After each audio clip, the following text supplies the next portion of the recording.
In just over an hour, the Houston Texans, along with every other NFL team, can start negotiating with free agents before free agency formally begins Wednesday afternoon. Texans have a few needs, but primarily the big one, I think, they have to shore up their offensive line significantly.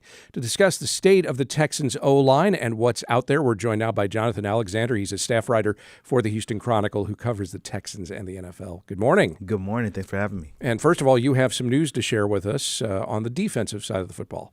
Yeah, just a few minutes ago, the Texans agreed to a 2-year deal with Sheldon Rankins, defensive tackle, one of their most important off-season free agents, who's going to be a pending free agent in just a couple of hours. Yeah, so this is big news because otherwise, again, other teams could have snatched him up, and he's kind of a key figure on the defensive line, right? Absolutely, 100%. He played for them first in 2023, left to go to the Cincinnati Bengals, and they missed him a lot in that year. When he came back in 2025, he had one of his better years again, and he's an important piece for that defense. Okay, to the offensive line. I have raised this many times before because the Texans demonstrate it, for better or worse, year after year.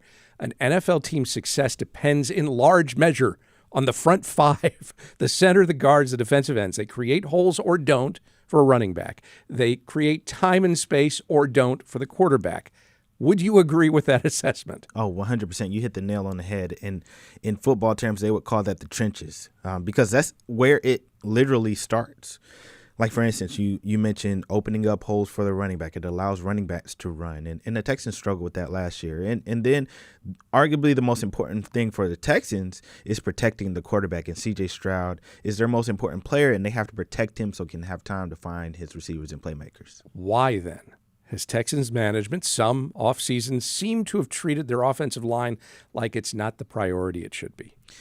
You know, that is a very interesting question that I've tried to ask Nick Caserio plenty of times. I think he has a philosophy that he wants to pay certain players in areas, and he may have prioritized other positions while trying to get guys who maybe fit their mindset. Like, they've been looking for guys who have been trying to prove that they can play to the level that they need.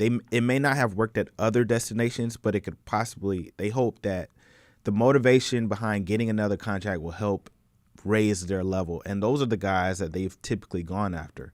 And now, in the first few days of free agency, before it actually happens, they've re-signed a couple of their starters from last year. Yeah, so, okay, where is the offensive line at this moment? We know, for one thing, Titus Howard was traded for a fifth-round draft pick. We know Juice Scruggs was traded for running back David Montgomery. Who does that leave?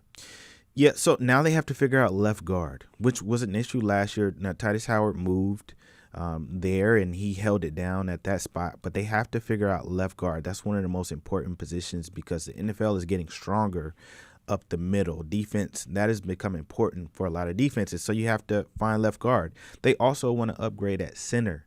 So they have left tackle settled. They have a guy at right tackle who they think can start again as he did last year. But they have to figure out left guard. They want to upgrade at center.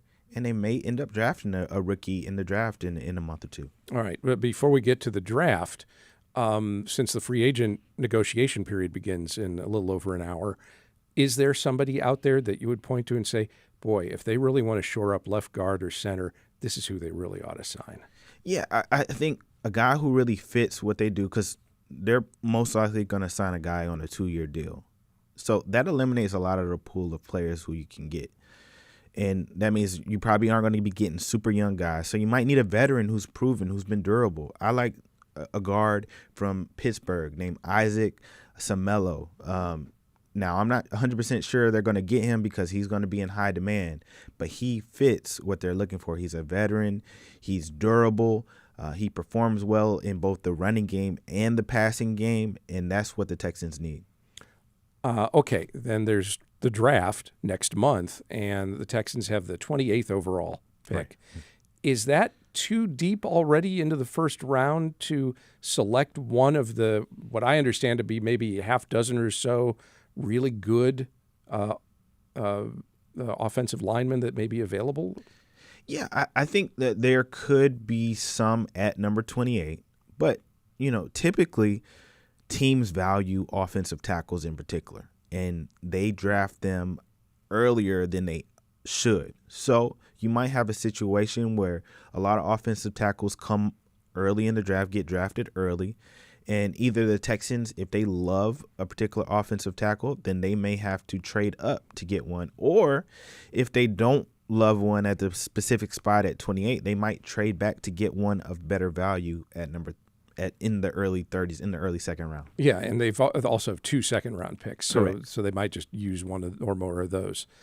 What other needs do the Texans have at the draft that they really do need to devote one or more of their picks to? Yeah, I think they have to get younger at defensive tackle. A lot of their guys are veteran guys. Sheldon Rankins, Tommy Togiai is right there in the middle, but they would like another guy. I think they have to get younger there. I also think that they have to find a safety opposite of Kalen Bullock. Now, they have a couple of guys who have played and have experience, but they want to get better in that area. But pretty much they're going to fill their needs in free agency and then try to pick the best available players, so they don't have to reach for any guys. Are there any offensive linemen the Texans ought to try to target through a trade? Any teams out there with extra depth on the O-line or who might want to trim their payroll a bit to pursue other players? You know, there was one name that I thought would be really good for them, but he actually recently was traded to the Chicago Bears, who have been really honing in on improving their offensive line, Garrett Bradbury. However, when I look at who might become available, I think their best bet is to dip into free agency for reasonable price free agents. We did see sometimes last season when the Texans essentially were putting 6 men up on the line.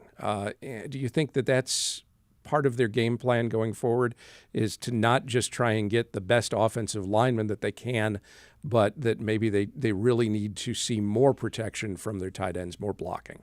Yeah, I mean, I think you're going to see that jumbo package because it's becoming very popular in the league.